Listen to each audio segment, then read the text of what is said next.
Good afternoon, everybody. JC here. It's a little bit after 3:30 on Sunday afternoon. Getting ready to head out to my wife's family restaurant and boba shop in Atascocita. See her and some of my other family and see how everything's going. Let's get on the road. Push the little blue button. Head out of my driveway. Take a left turn. All right.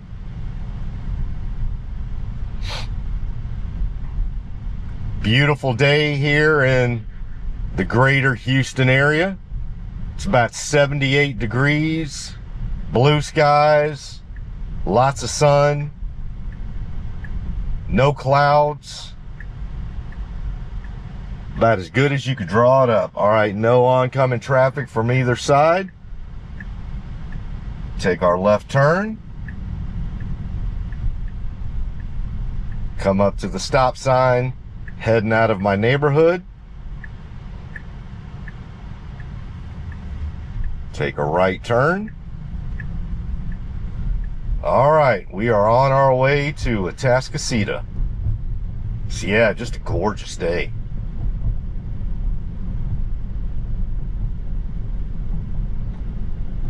Not a big FSD drive today. Just fairly normal for a Sunday. Usually run out to the restaurant slash boba shop at least once during the weekend. See how some of the extended family are doing. If they need any help with anything, which usually is not the case. As my presumption would be, they don't want me near anything that has to do with the restaurant business. I'm fine with that. All right, make our way through that four-way stop. Let's see. Looks like we're gonna turn left here on North Park Drive.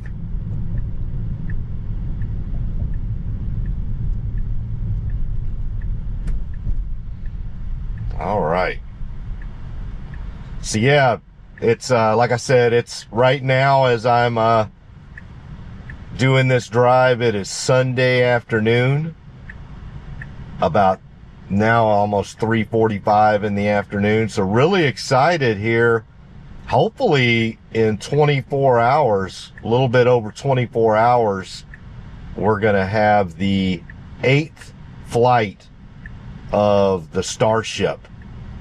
That's going to be really cool. So saw some posts on X last night and earlier today from the SpaceX team about exactly what their mission is for this particular test flight, this 8th test flight, and what they're going to try to accomplish. So one of the questions folks had is that now that SpaceX has been able to catch the booster twice, they've had 2 attempts at it and they've caught it twice. At what point do they try to catch the actual rocket ship itself?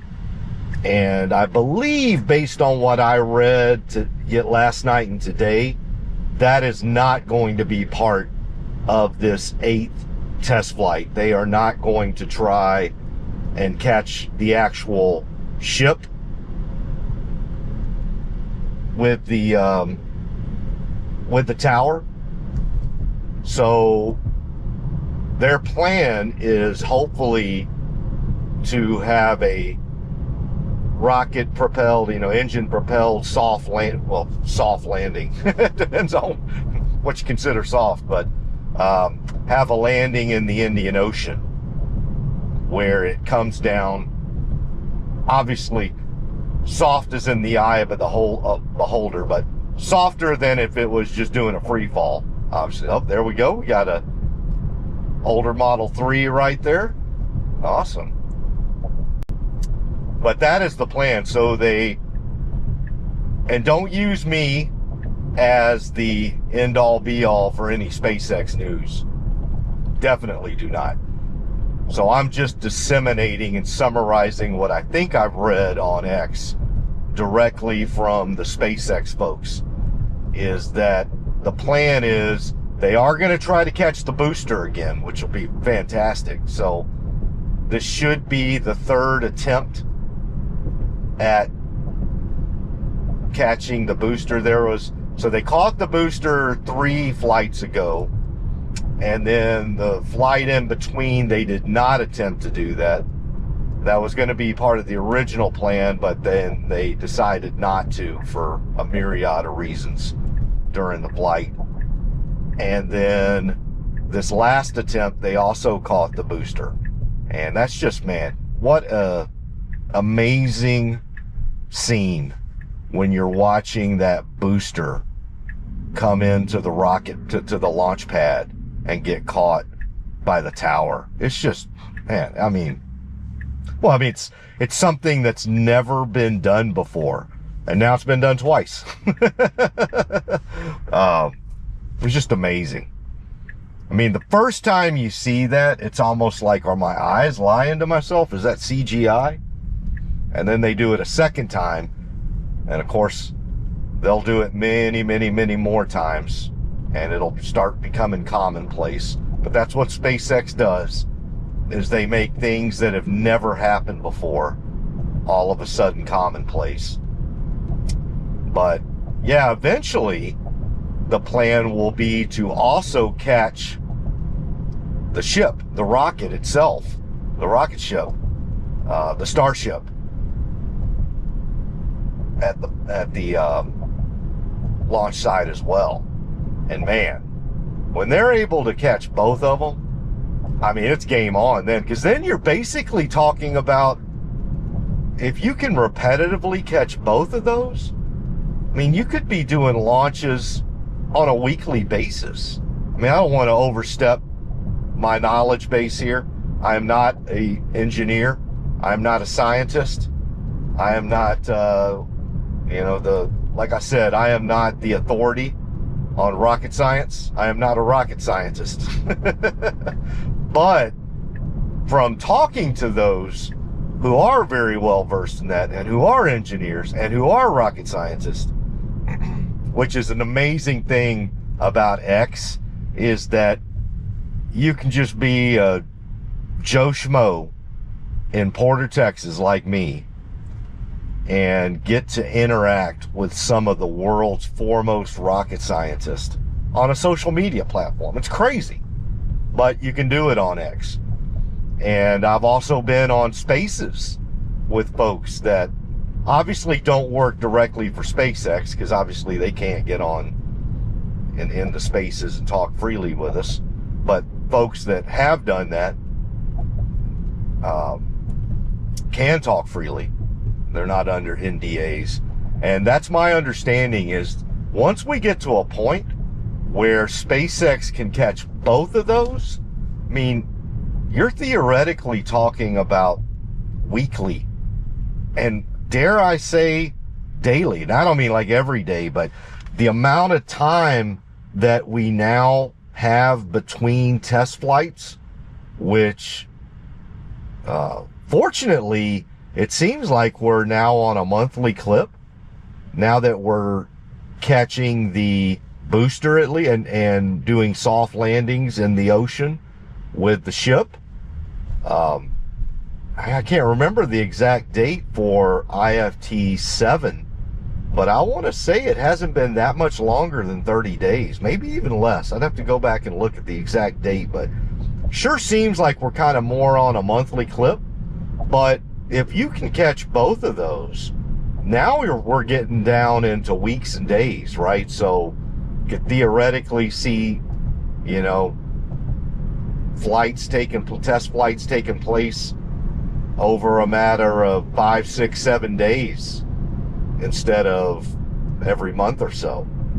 And the more often we can get that ship up, the more we learn, the more we iterate, and the faster we get back to Mars, and then on to, or faster get back to the moon, I should say, get back to Mars. Sorry, I'm definitely not creating any news or conspiracy theories here.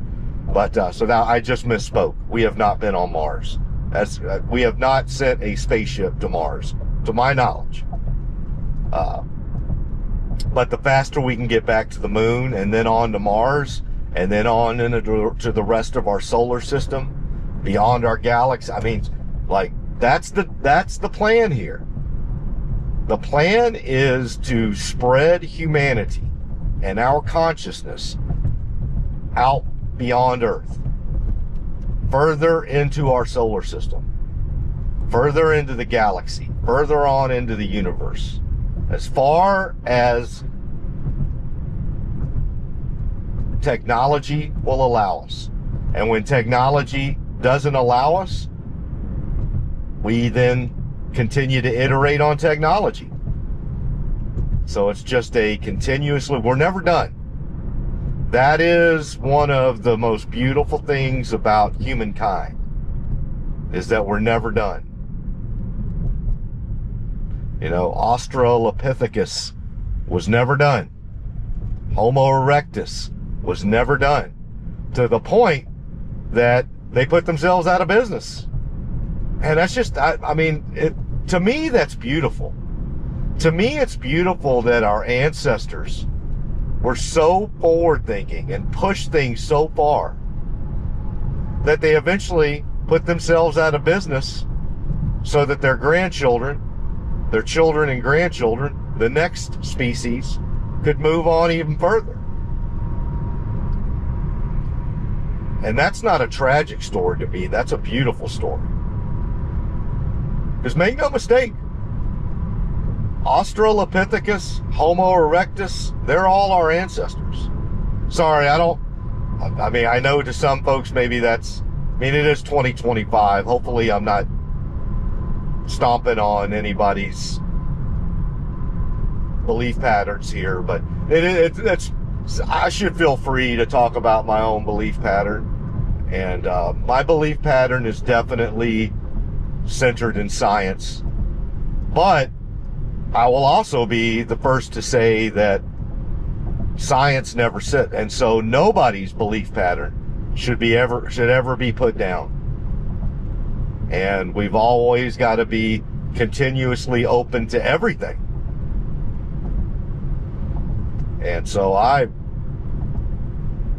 always listen to anybody's beliefs, especially those that don't line up perfectly with mine, because I'm going to learn more from somebody that doesn't believe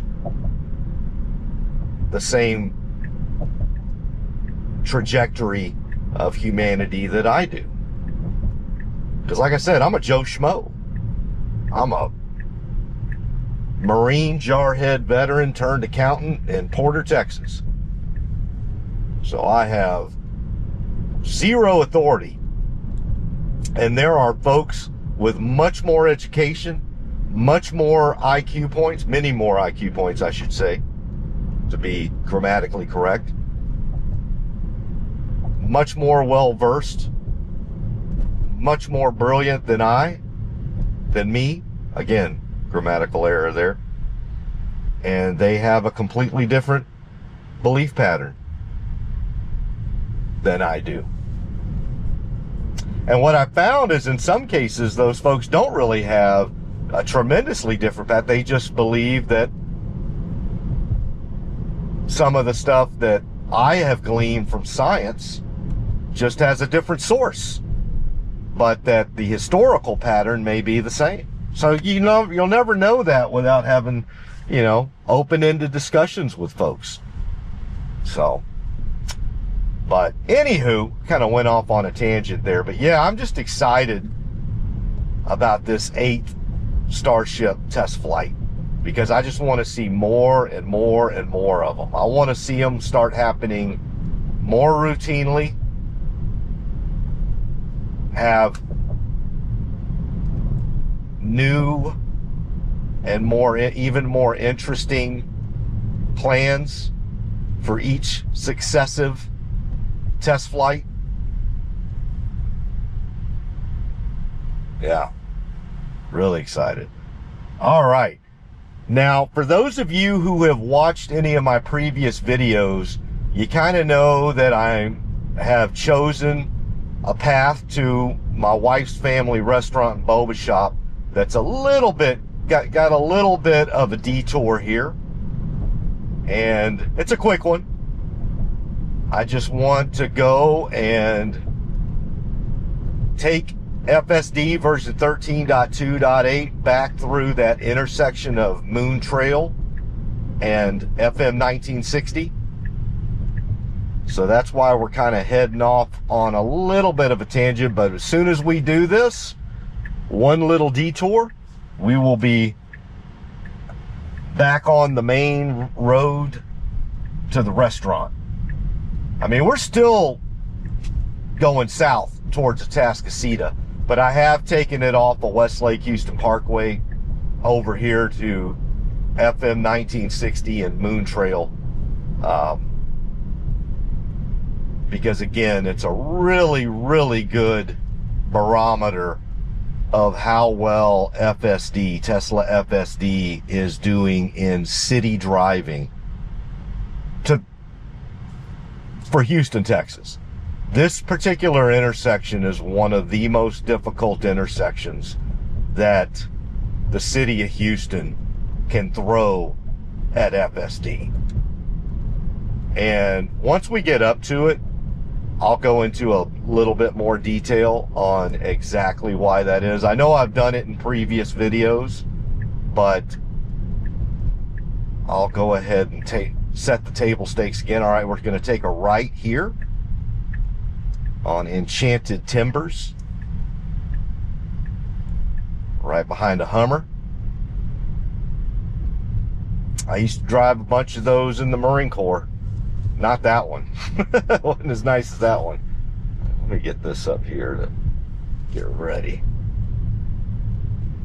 because I am going to exit out of one of these.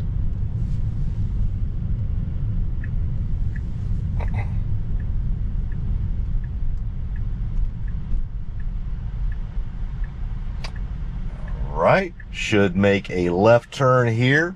There we go at Moon Trail Drive. There we go. And let's make sure, yep, doing exactly. Let's make sure it's going into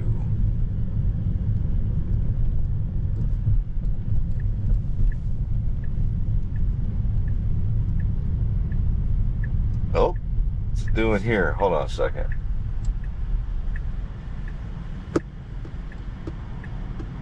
Let's go over here. All right, hopefully, there we go. Now, hopefully, there we go. Come on. Let's get on up. Okay, now this time it's going to take a right turn. Yep. Let's see how we do on this one. So I messed up the pin just a little bit. Yeah, my apologies on that one. It's tough because getting that pin set just right can be pretty difficult. Yeah. So was not able to get the full Monty test on that one. I just did not set up the test the way I wanted to. All right, we're going to turn right into here. See what the plan is. Right? Well, we're not going to be able to go in there. You're going to have to reverse out. You're going to have to correct yourself here. Let's see what we do. Is it going to correct itself?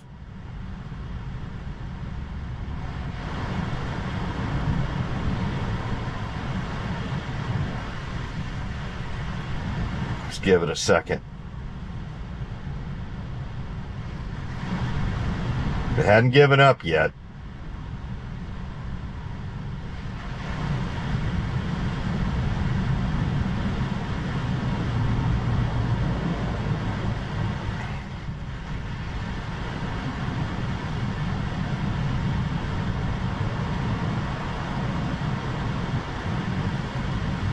sure there's nobody behind me.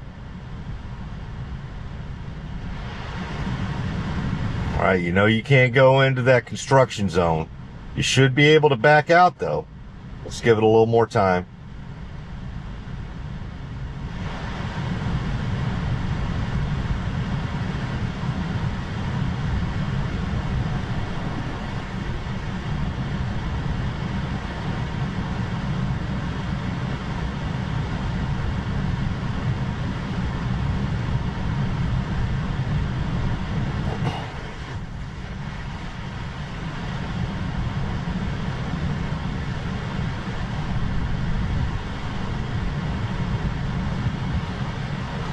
It's definitely got room to back up here.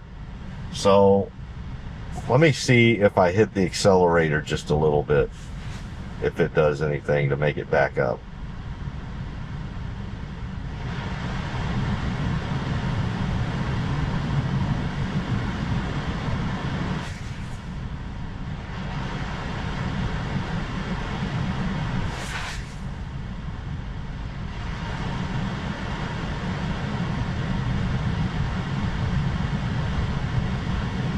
Nope.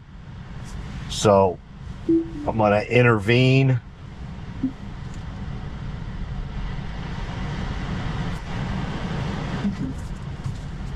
And then get it straightened out here. Let's end that trip.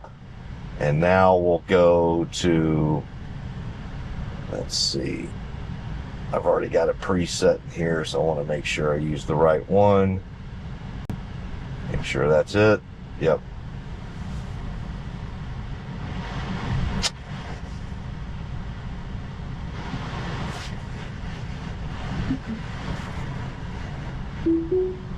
All right. Okay. Let's see how we do here. So we got an interesting one here. We do have to get across 1960. Got a gap there. Good job. Very good job. So that was a good unprotected left turn on the 1960. Not as complex as getting across that intersection of Moon Trail Drive and 1960 and then over to El Jalapeno.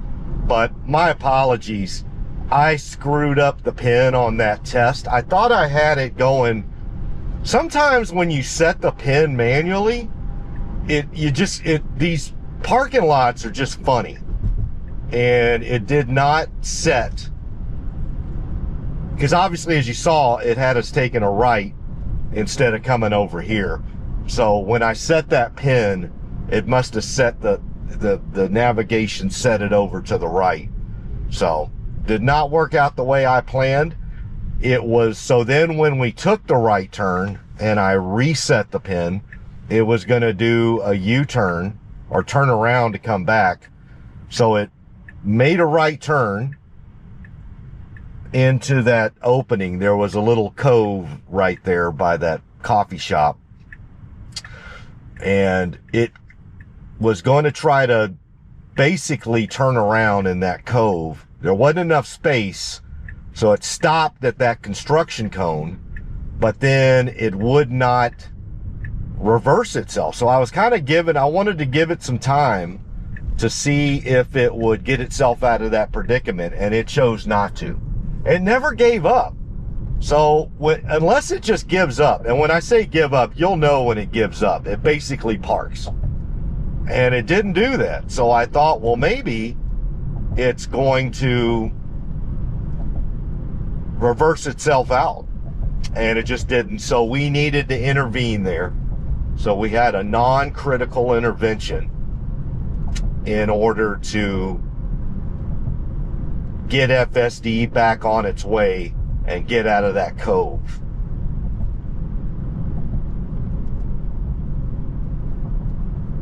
You know, the only thing I could have done differently, just to give it a little bit harder of a test, is instead of me backing up and giving it some room manually, like I gave it about 5 extra feet of room to maneuver, is if I would have just exited out of that trip, then entered in the restaurant and seen if it would have backed up then. But I don't know. It was just that I think that construction zone was giving it fits. It just did not know whether it was safe to reverse out in that construction zone.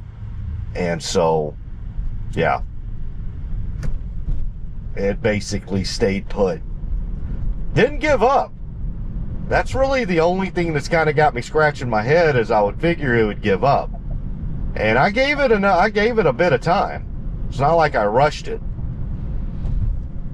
But it's a construction zone. So,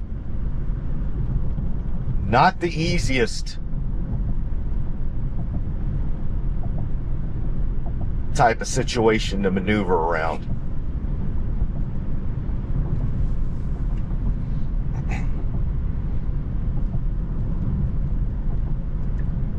All right, putting on the left blinker. We're going to take a left turn up here ahead to head to the restaurant. So our 1960 intersection test did not work out the way I wanted it to today. Although we did get across 1960. We took an unprotected left onto 1960 and that went well. But again, just not the same amount of complexity as you get at that other intersection. And that was my fault. I should have just had it go directly to El Jalapeno. I'm trying to be on a lot of these. I'm trying to set manual pins inside the parking lots of these places so that it seems to try and park more when you set a manual pin inside the parking lot versus just navigating directly to the restaurant. But I think in retrospect, I should have just had it navigate directly to the restaurant. Then there would have been no question. It would have taken a left turn. So that's my fault. That is my fault. But sometimes when you mess up with these manual pins and it goes off into different directions, we see other things. And I was hoping to see it get itself out of a predicament in a construction zone. But it just decided not to. And ended up in a non-critical intervention.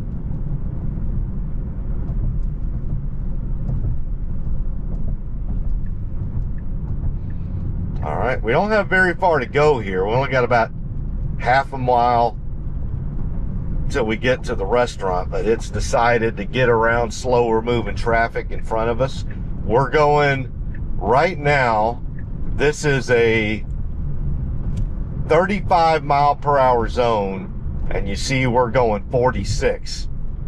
I will tell you though, most traffic is going 45 in this area. So that vehicle, well, now I see why. That vehicle just turned left into that turning median. So that's why they were going a little slower.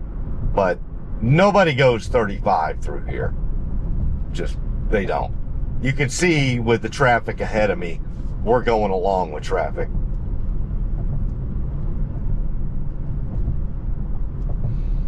All right, about 100 more feet. There we go. We're going to put on our left blinker, turn into the left turning lane.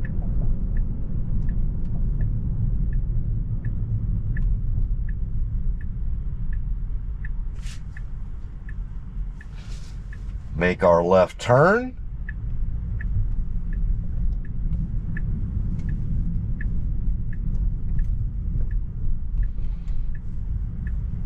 Make a turn into the parking lot. Make sure we pass up the Jiffy Lube. Good job. Now keep on going into the parking lot. All right. So we are in the restaurant parking lot. Let's see how it does. I did have it just navigate directly here. I did not set a manual pin. So let's see how it does now that we're in here. Is it going to try to park us? Yes, it is. Let's see how we do. It's going to reverse out a little bit. Is it going to reverse into a spot? Yes, it is. And a very good job, too. Awesome. Great job. And we are in the lines. I will admit, we are very close inside the left line, but we're in them. We're good to go. We can get out of the car. So, yeah, great trip over here to the boba shop. I tried to add a little wrinkle into it by doing a detour to that complex intersection. I messed up. You know, like I said, I'm trying to do a few more manual pins, but I'm telling you, every time I do these manual pins, I screw something up, though. So some of these trips, I'm just going to have it navigate with the preset navigation and just see what FSD does. And see, when I did that, like I did the preset navigation to the restaurant and it did perfect. I try to do some human manual pin stuff and it screws up and goes the wrong direction. So it's 6 out of 12, half a dozen the other. I've had some folks comment to me on YouTube like, hey, try to do more manual pins and see how, but I'm telling you, I don't know. I seem to do better when I just let the FSD software figure it out versus me trying to figure out exactly where to put it. We just don't have parking functionality left. I think that's what I'm going to do. I think at this point on 13.2.8, if there is a preset navigation in there, I'm just going to use it. If it makes sense, I'm just going to use it. And if it drops me off in front, I'll try to set one manual pin in the parking lot and then I'm done. And if it doesn't do it, then I'm just done. But if there is a preset spot, I'm going to do it and let the FSD software figure it out. And if it doesn't, then I'll move on. Other than our airport, because there are no right preset pins there. All right, everybody, I'm going to run into the boba shop and I'll be back out here in a little bit. Bye. All right, everybody, back in the Tesla after visiting with my wife and my mother-in-law and my nephew in the restaurant. Now it's time to get back up on the road. One thing I thought that might be pretty cool to do is before heading home, this area right here is around Eagle Springs, which is a subdivision of Atascocita. It's one of the nicer subdivisions here in Houston, in the northeast part of Houston. A lot of folks live in Eagle Springs and commute into Houston. A lot of folks are interested in the Eagle Springs area. So one of the things I may start doing here is, as part of doing these FSD videos, I may start doing some what you might call neighborhood tours, like just drive around certain neighborhoods of Houston. And you know what? While we're here and we're really close to Eagle Springs, let's go ahead and go take a look at the Eagle Springs area. I'll take you around to 3 or 4 of the primary neighborhood subdivisions within Eagle Springs and just let you see a part of Northeast Houston. All right, let's go. Here we go. Pull out of the restaurant parking lot.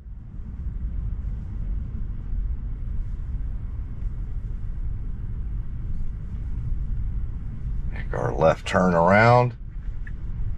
Get up to the exit out of the parking lot.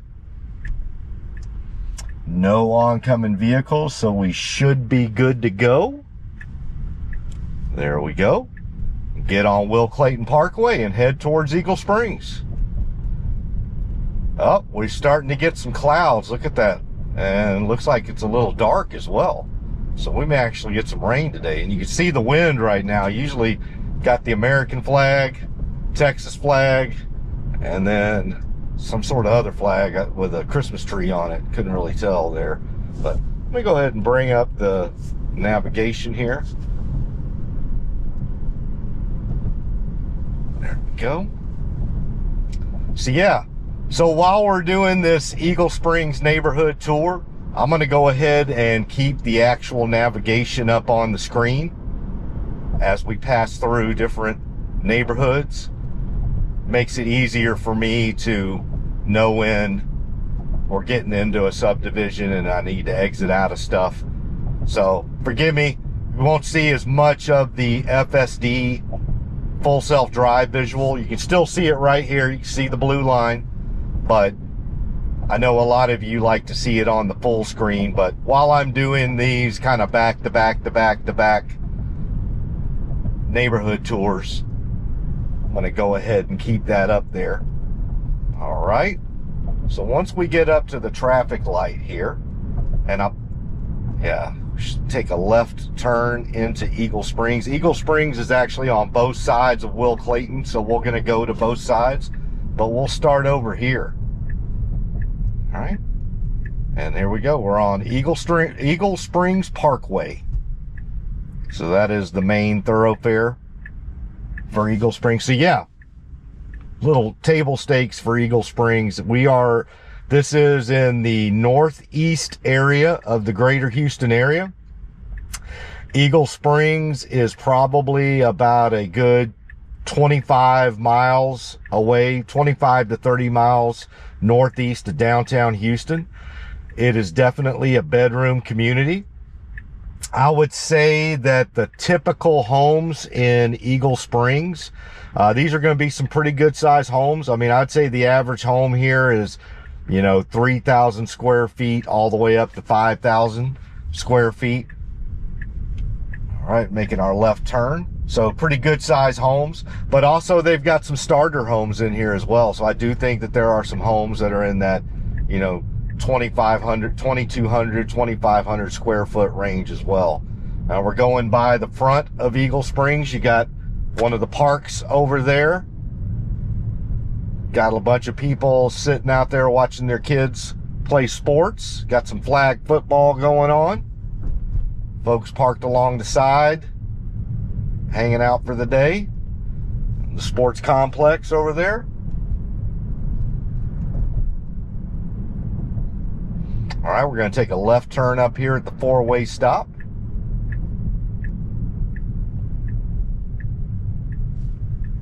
And go a little further into one of the neighborhoods. We're on Valley Lodge Parkway now. We're turning off Eagle Springs Parkway onto Valley Lodge Parkway. Yeah, and so they've got some good size homes out here. I don't know the listing prices. I'm going to guess that the majority of the homes that we're going to go by today, the listing prices are probably in the 500,000s, maybe a little bit north of that, 500,000 to 600,000. Quite frankly, I'm not really sure where the market is right now. I haven't been in the market for a home, so I don't know whether it's. I know that there was a lot of price appreciation in the past 4 years, but I think that's stabilized quite a bit here in the last 9 to 12 months. But yeah, I think it's fair to say most of the homes in the neighborhoods we're going to run through here are in that 500,000 to 600,000 range, which in Houston, in the suburbs of Houston, is going to buy you a lot. Like I said, it's going to buy you, 3,500 to all the way up to maybe 5,000 square feet. All right, we're going into Behringer Place. Got a little man-made lake over there. Some beautiful homes here. We're on Tamarack Bend Lane, or Tamarack, however you want to pronounce it. Yeah, some beautiful homes through here.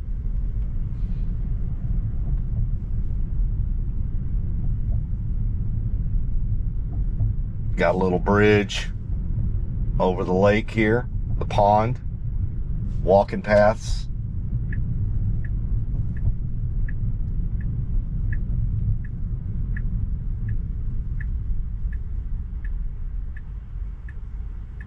I'm going to take a right turn here.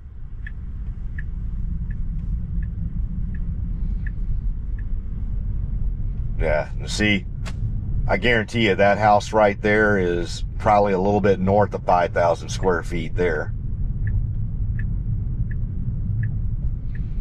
All right, turning into Spirit Mound. I think there's a cul-de-sac up here. that we'll be able to.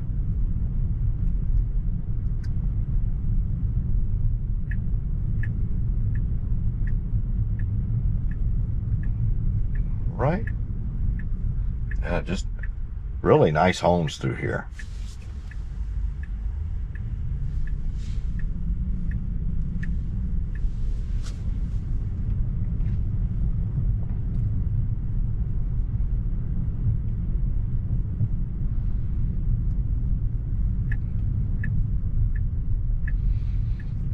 Going through a cul-de-sac here. Beautiful. Yeah, you can see these are some good size homes. These are definitely in that. This area right here is probably more in your 4 to 5, maybe even 4 to 5,000 square foot, maybe a little north of that. And like I said, we're probably talking 5 to 600,000 right now in that area.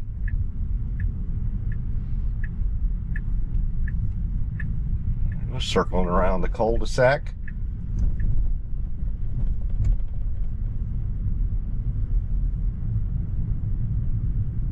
And this is in Harris County, I believe, as well. So you're going to have all the Harris County amenities. The school district is the Humble School District. So I'm pretty sure most of the kids in this neighborhood are zoned to Atascocita High School. But Eagle Springs, I believe, has its own like elementary schools and middle schools. Right, gonna take a left turn up here at Bear River Lane.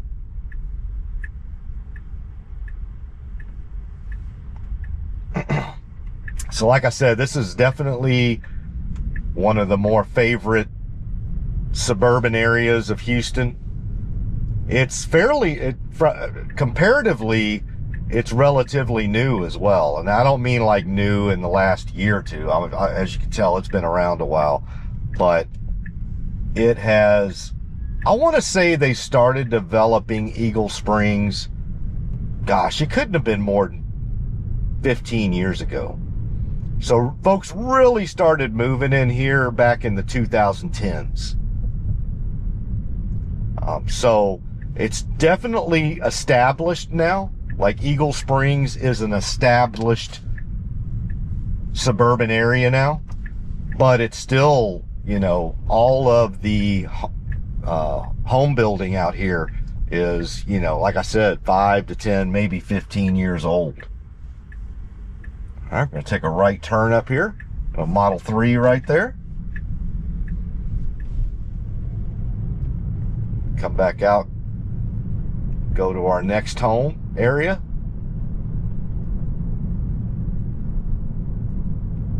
Yeah, starting to definitely get more overcast now.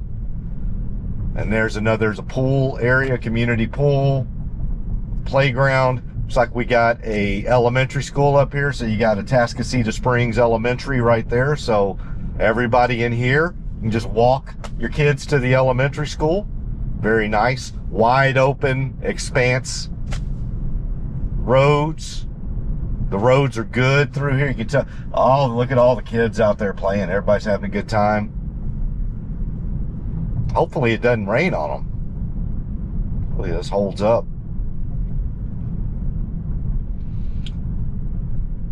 Going by Valley Creek again.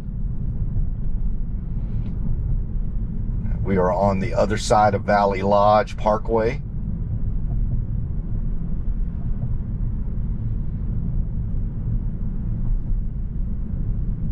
So this is another main thoroughfare through Eagle Springs. Obviously Eagle Springs Parkway is the biggest one, but this Valley Lodge is another one.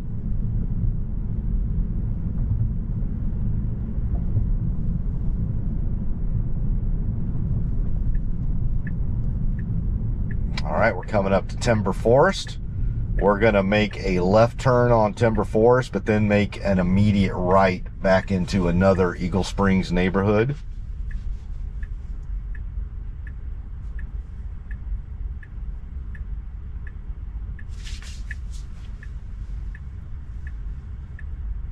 So yeah, great location for young families. Like I said, price range, you probably, and there are homes in Eagle Springs that are less than 500 or 600K. Make no mistake about it. They've definitely got some, $300,000, $400,000 homes that are probably in that, 2,500 square foot to 3,000 square foot area. But also one of the reasons folks move out to Eagle Springs is, number one, school district, right? Got a good school district out here.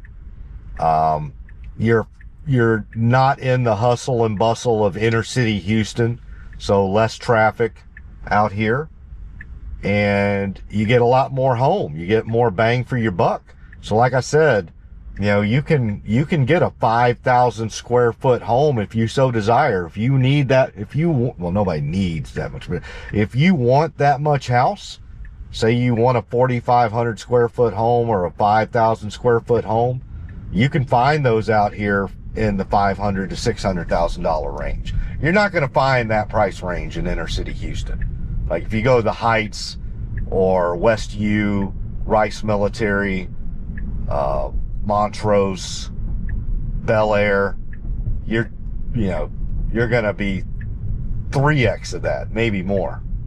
All right, turning right onto Pinnacle Heights into Calatiera Chase neighborhood. Here's another neighborhood. Now, as you can see, these homes are a bit smaller. So now we're probably talking about your 2,500 square foot, 2,700 square foot varieties. All right, we're going to take a left up here. So see, a little bit something for everybody. Beautiful homes though too. I mean, great, beautiful brick homes. All right, let's that edit. Yeah, but just a little bit smaller. Now that one's probably about 2,700, maybe 2,800 square feet.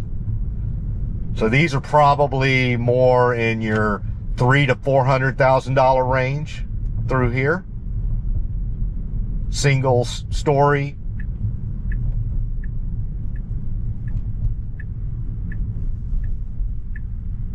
We're going to take a right turn up here onto Mariposa Grove Lane.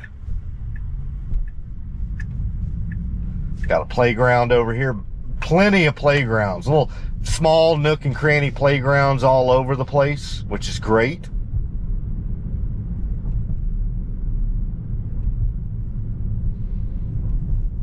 All right, we're getting some more two-story homes through here. Probably more of your 4,000 square foot variety. Take a right turn here. We're at Cades Crossing. All right.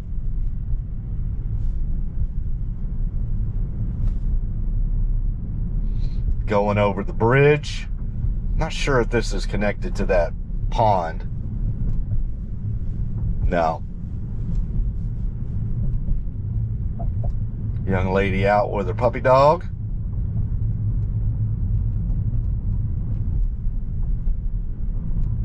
Aspen Glen. I think we're going to go in there just a little bit first. Which one are we going into here? Montecito Point at Lake Montage. All right.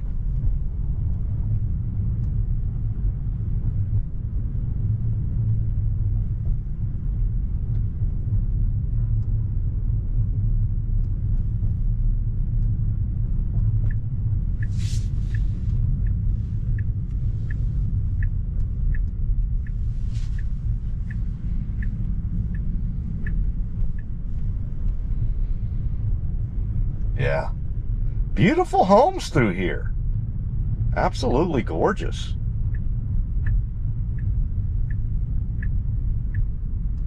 Oh, got some young ladies all dressed up. Is it? Let's see. Today's March 2nd. Is there any event? It's not prom yet, is it? Yeah, we got some young ladies out there getting all dressed up. So maybe it's a wedding.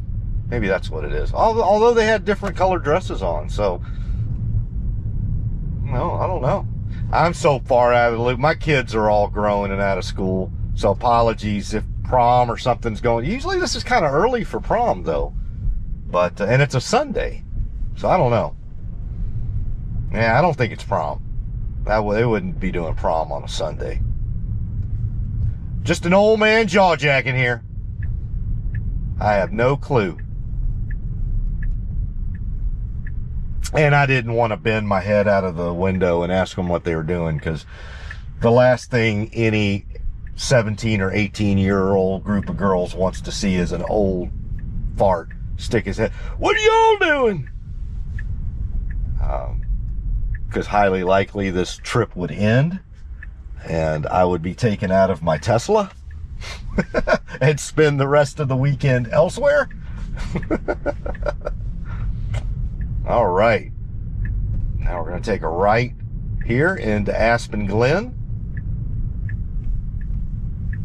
Another nice neighborhood. So see, it's a bunch of little neighborhoods here in this suburban area. All right, we're going to take a left turn. Let's see what we got here.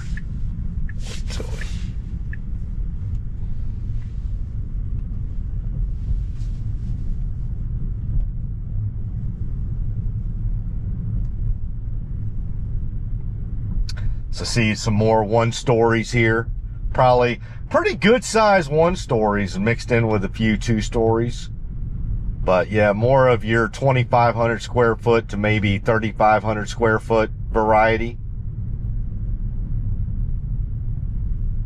But just a really, really nice neighborhood. Very well kept together. You can tell the HOA's doing their job out here. Now that's not based on any empirical data from me canvassing the Eagle Springs neighborhood and asking them about their HOA. Pretty sure they'd probably tell me something different. Eagles fan right there. They're obviously very happy this year. Congratulations to the Philadelphia Eagles.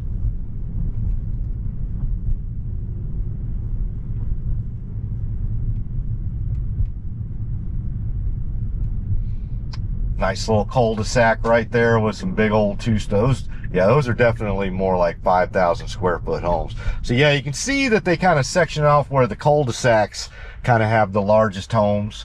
But I like the way they interdisperse the cul-de-sacs within each, you know, like basically it's the end of each street. I like that.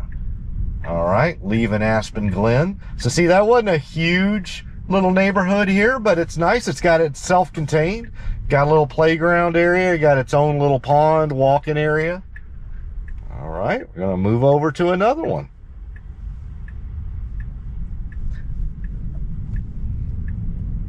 Got a young couple out there walking their puppy dog.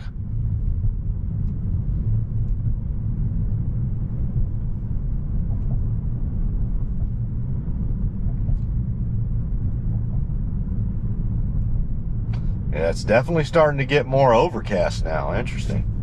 And it's just so nice when I was driving over here. It's still nice, but you know what I mean. Got basically the sun's hidden now.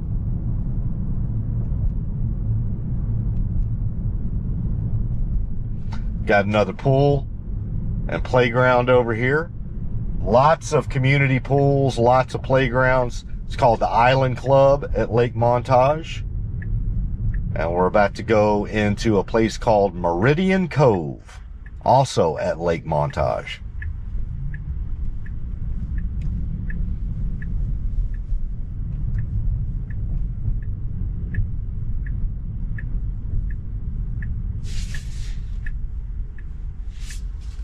Make a left turn here.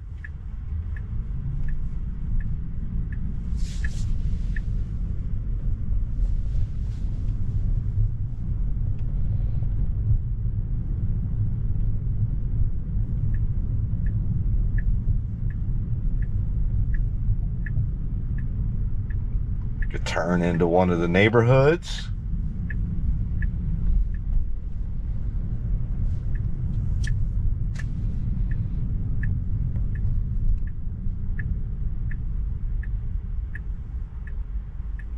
Make a right turn here. And as you can see on here, a bunch of lots of cul-de-sacs mixed in all throughout the neighborhoods. Yeah, beautiful homes through here. Beautiful homes. Nice quiet neighborhood. Families out with their kids. Teenagers playing flag football.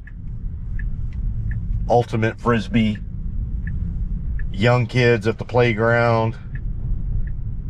Couples walking. Young couples and not as young couples. Me being a not as young person. I like seeing that. We'll wave to the young man right there. Yeah, look at that. That's beautiful. Beautiful. Man, just gorgeous. Got another playground over here. Oh, actually, I take that back. I think that's the one we took a loop around Meridian Cove here. Apologies, that's not another playground. That's the same one we saw when we were coming in. We did a loop around the neighborhood here. I think we got one more neighborhood within Eagle Springs to go to show you. So we've kind of been through most of them around here. Now, granted, obviously we haven't driven through every street. I mean, you saw there's just cul-de-sacs and nooks and crannies galore. But I think that was a pretty good summarization of the Eagle Springs area. We got one more. We're going to go on the other side of Will Clayton Parkway because Eagle Springs does straddle Will Clayton Parkway, although the vast majority of Eagle Springs is south of Will Clayton Parkway, which is where we're at right now. All right, we're going to cross over Timber Forest and head back up to Will Clayton Parkway. All right. Let the Mercedes get on through. Lane's going to end, so we're going to let them merge over. There you go. Great job, FSD. We're still in the Eagle Springs area.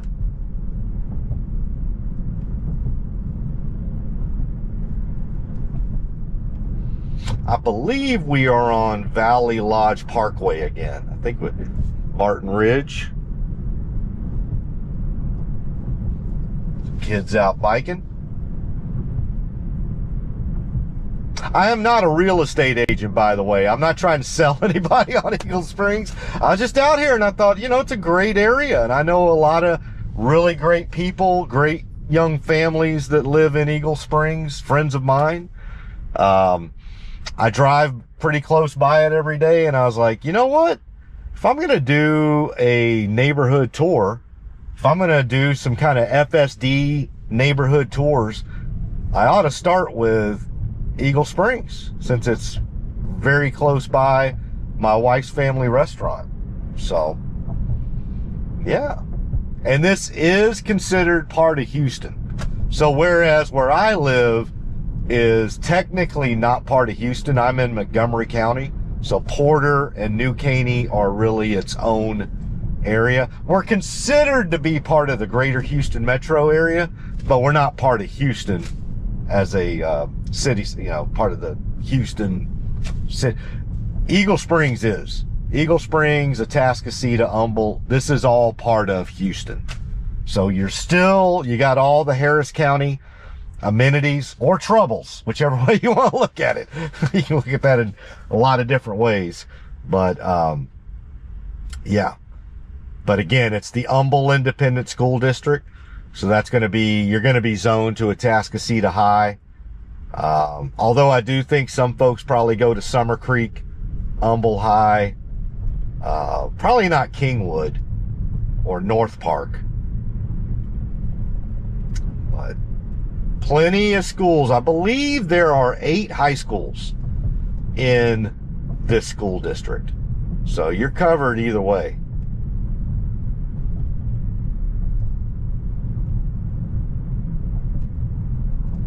Yep. Now we are going through the little bit shorter part of this. Is the end of Eagle Springs. just north of Will Clayton Parkway. But like I said, we'll do one more neighborhood tour here.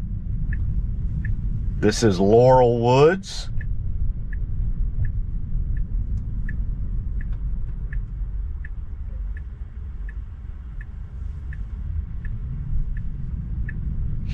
Yeah, some nice homes through here. Very nice.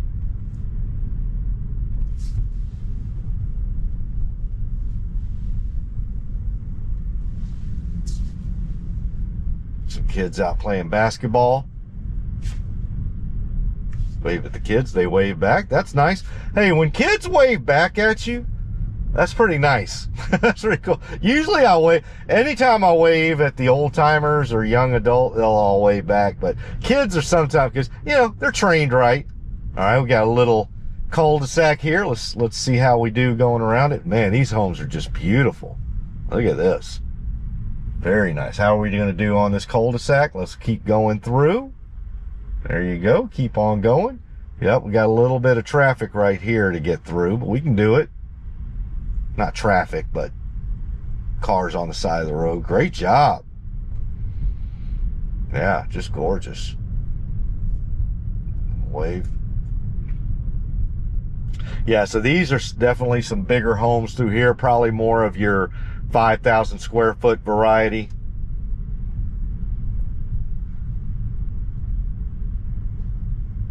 Yeah, beautiful.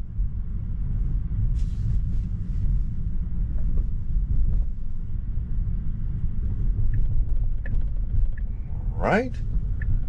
So that is the last neighborhood I had on the Eagle Springs tour.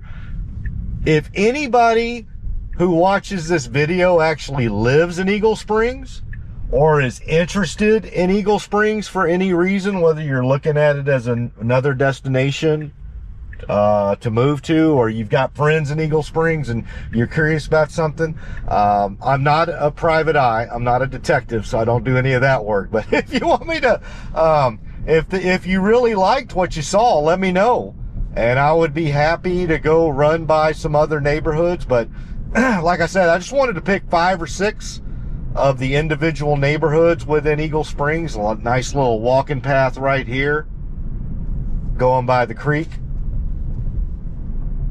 Still got Eagle Springs on both sides here, but it's about to end.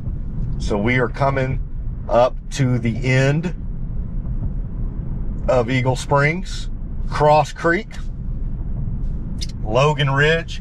Again, all just individual neighborhoods for Eagle Springs. And then it ends up here at Atascocita Road. We'll get up here and take a right. But yeah, if anybody, and there we go, there's the Eagle Springs sign. Should say, thank you for visiting Eagle Springs, or welcome to Eagle Springs. But yeah, if anybody's interested in a specific neighborhood that I didn't go through, or that you want me to go back through again in more detail, because like I said, I hit 5 or 6 of them and just kind of, you know, didn't really do a house tour, so to speak, but just wanted to give you a gander. Let me know. I'd be happy to do it. All right, we're going to get in the left turning lane up here. Great job. Ooh, look at that American flag. That is a huge, and you can tell how windy it is right now. Look at that flag. It is almost straight. Look at that. That's just a gorgeous picture right there, isn't it? That's postcard worthy. But you can, man, can you see how windy it is right now? But quite honestly, the Tesla has been handling it really well. Oh, one other thing I will say. I know people can be suspect about Chinese buffets, but I'm going to tell you what. The Ling's Chinese buffet right there. I don't know if you can see it in the video, but it's directly to my right shoulder, and yeah, you probably don't see it. It's actually pretty good. It's not bad. It's good. I mean, it's not going to be like going down to Little Saigon or going to Chinatown or something like that, obviously. But hey, for Atascocita, It's not bad. All right, got the yellow flashing unprotected light. Perfect timing. Perfect. Great job. Excellent job. All right, we're on Kings Parkway, about to head back into Kingwood. What do we got over here? Is this the Wal Mart? Yes, there's a Wal Mart over there. Which reminds me, one of my friends on X that lives here in the humble Atascocita area, he was mentioning to me he was trying to do actual smart summon in the parking lot over there and noticed that there were a few issues. I need to go. I promised him that I was going to go try that out at some point. I think when he told me about it, I was out of town in Kansas or Louisiana or something like that. But I told him that because he's on a hardware 3 Tesla. And so I think he's on the 12.6 version. But then again, this was more like actual smart summon. And he said that there were a couple of issues he thought he was seeing. And I told him, so yeah, remind me of that. Stick a pin in that I need to go back there at some point. Just got reminded of that.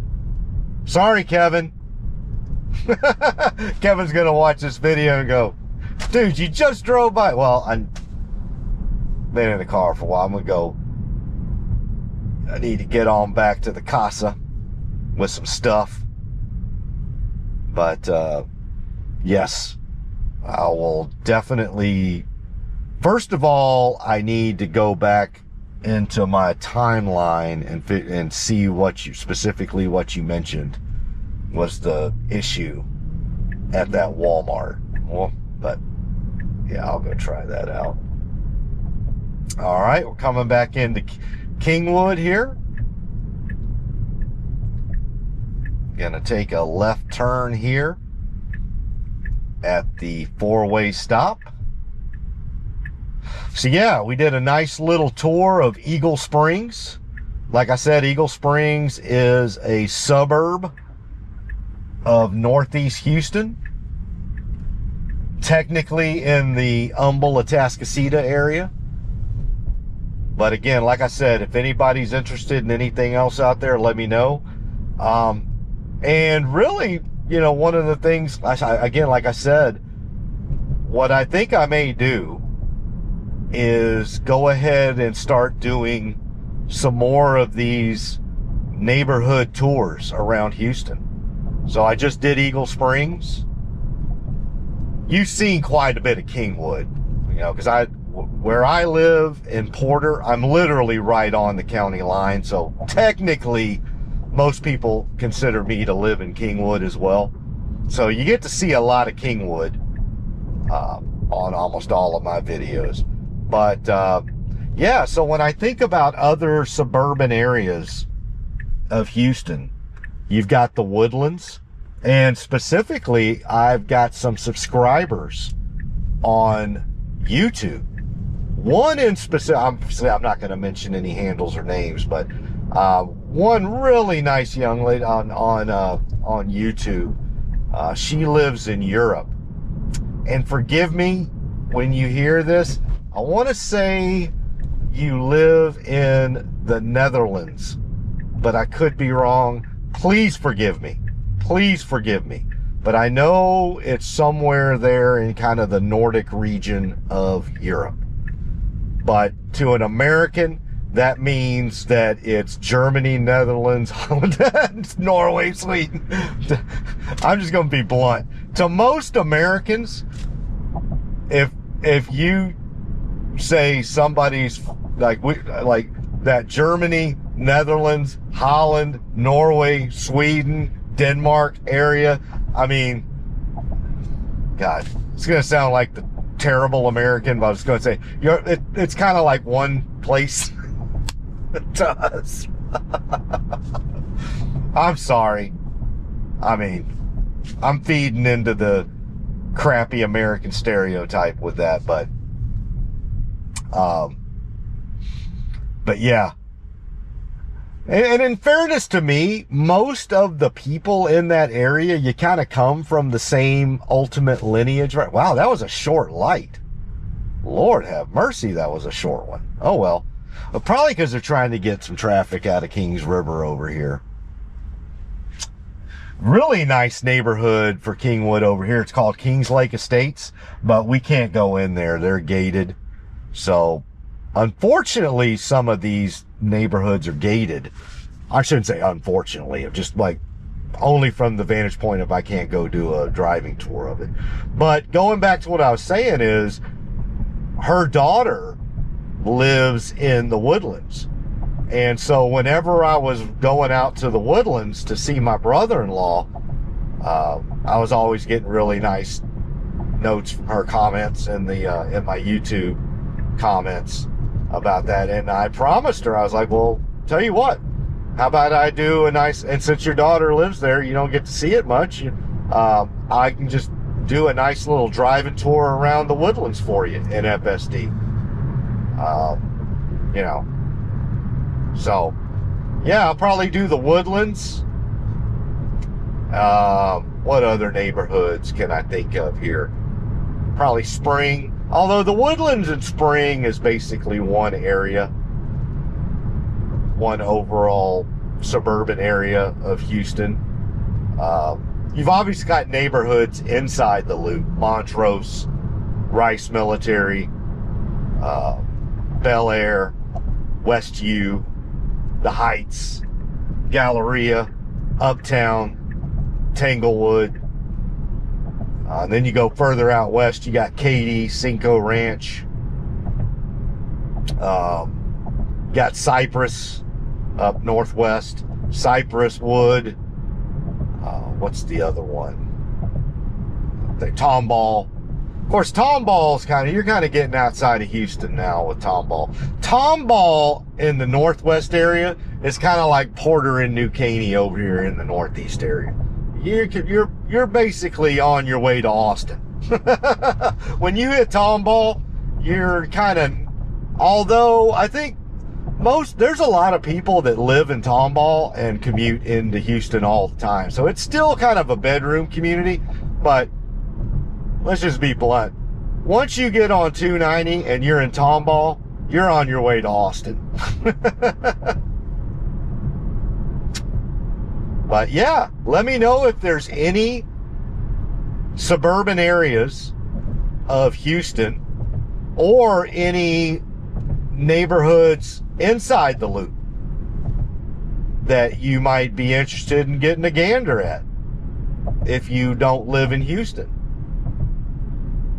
Again, I am not a private eye, so do not send me to one specific home and ask me to, okay, can you do an FSD drive to this house? And oh, by the way, can you sit outside for about 4 hours and keep your camera on? Like, no, I will not be doing that.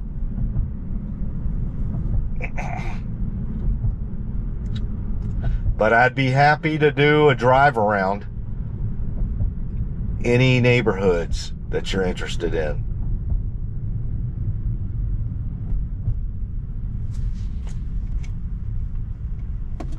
All right, we are at the intersection of Kingwood Drive and Westlake, Houston.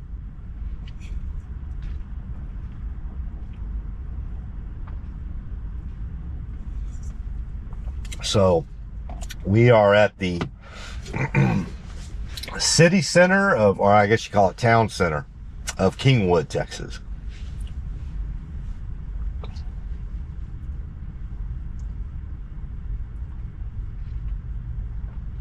Yeah, I'm just thinking in my head. I think I've mentioned most of the neighborhoods. Then so I mentioned a lot of the stuff that's out west.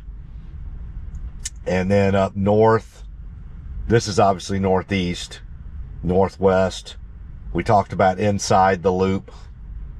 You go further, you go south of Houston, you got Pearland, Silver Lake, South Houston.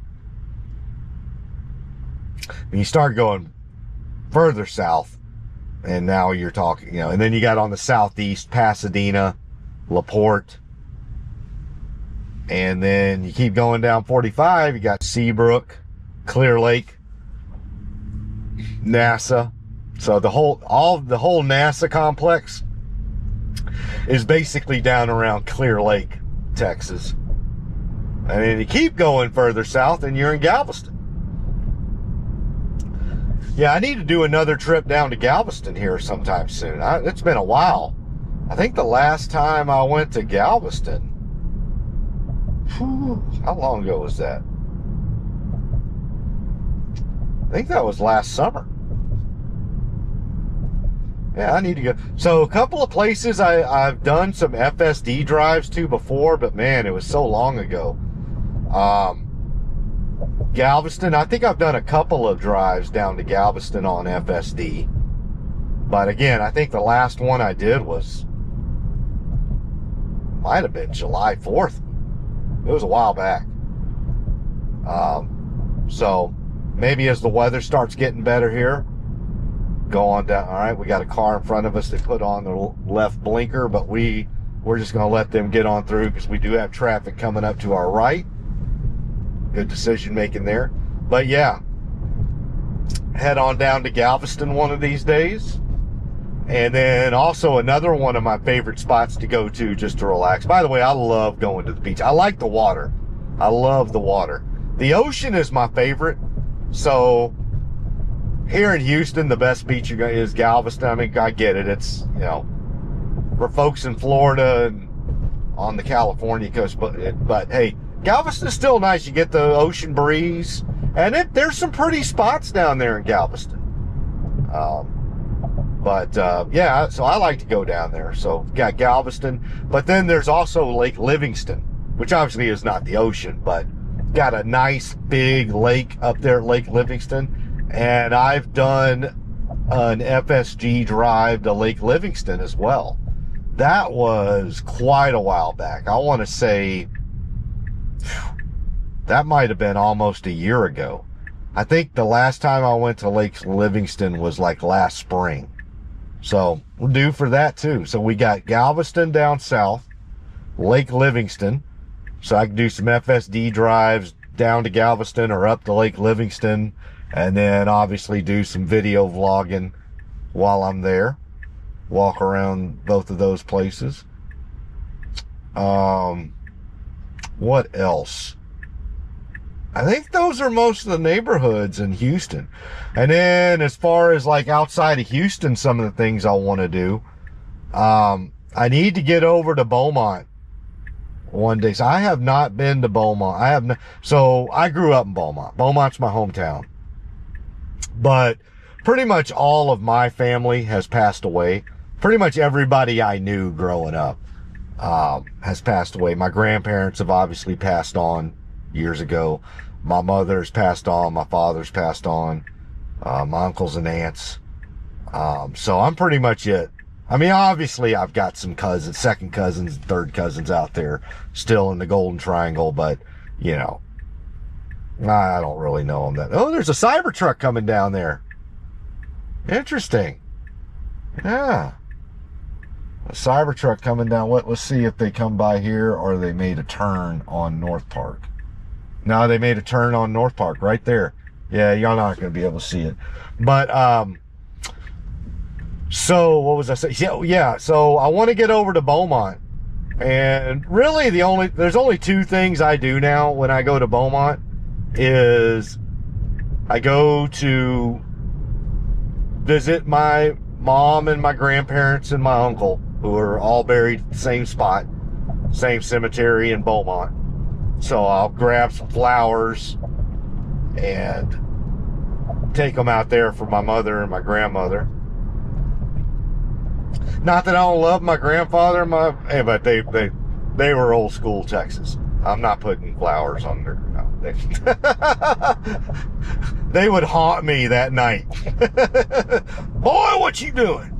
So no, I take flowers to my mother and my grandmother, or I'll go to Lamar University, since that's my alma mater. I went to college at Lamar, which is, oh Lord, that person almost caused a wreck.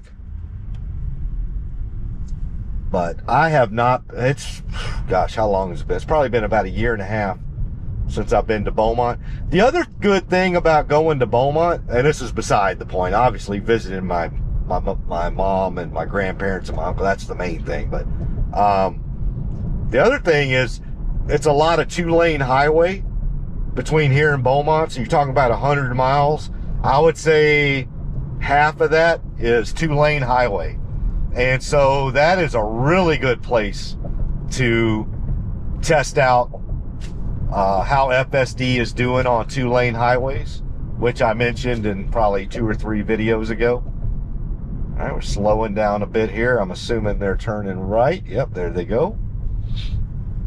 So there's Beaumont. I need to go do that here fairly soon. And then staying within the state of Texas, obviously I got one of my youngest child, my youngest son, our youngest child, is going to college up in the Dallas-Fort Worth area. So I need to get back up to DFW here one of these weekends and spend some time with him. I went down there during the fall semester, or went up there, I should say, during the fall semester, and we saw a football game together, hung out for the weekend, all that sort of stuff. He's doing great, though. He doesn't, I mean, I go to visit him. It's really more for me than it is for him, although I'm sure he gets a gander out of seeing his old man. But he's doing great. He's doing great in school. Oof. Doing great in school. We're only going to have this sun for a second. That's why I'm not putting the visor down. We're about to turn right. Doing great in school. Got a job there. Right off the campus. So, couldn't be better. So I've got him in Dallas. I got my daughter in Conroe. But Conroe's just not that far away. Conroe's like 25 miles from me. So I can go to and I've done drives up to Conroe with y'all before. My other 2 kids, no, those would be road trips. So my Marine son, he is in San Diego. He's in Miramar. He's with the Air Wing in the Marine Corps. So he's in Miramar. So that's basically San Diego. You're not going to do that every other weekend. And then my oldest child, my oldest son, he is up at the Naval Submarine Base in Washington State. He's actually west of Seattle. In what do they call that? The Puget Sound. He's on the other side of the sound. So, I mean, he is about within the 48 states. My oldest son is stationed about as far away from us as you could be stationed. I don't think you could get further. I don't think you could stay within the lower 48 and be further away from us than he is stationed there. Now, that being said, I'm not sure he's there right now anyway. You never know, especially with submariners. They're just off. But I do want to get up there one of these days, probably in the summertime when it's hot as heck here and it's just gorgeous up in Washington State. All right, let's see how we do here. What's it going to do? What you going to do? You going to just parallel park us, or you going to try to actually park us? All right, it's just going to parallel park us. All right, everybody. Well, those were some good drives. I mean, the only thing is I screwed up the that intersection at 1960. But we did a nice little drive of Eagle Springs. Let me do that. Did a nice little drive of Eagle Springs. Hopefully y'all enjoyed that. Let me know if y'all want to see more of those. But with that, I'm going to shut it down. I'll get this downloaded and uploaded. I hope y'all have a great rest of your Sunday evening. Hope you have a great start to your week. You know I love you. And I will talk to y'all all again very soon when I get the sun out of my face. Love you. Bye.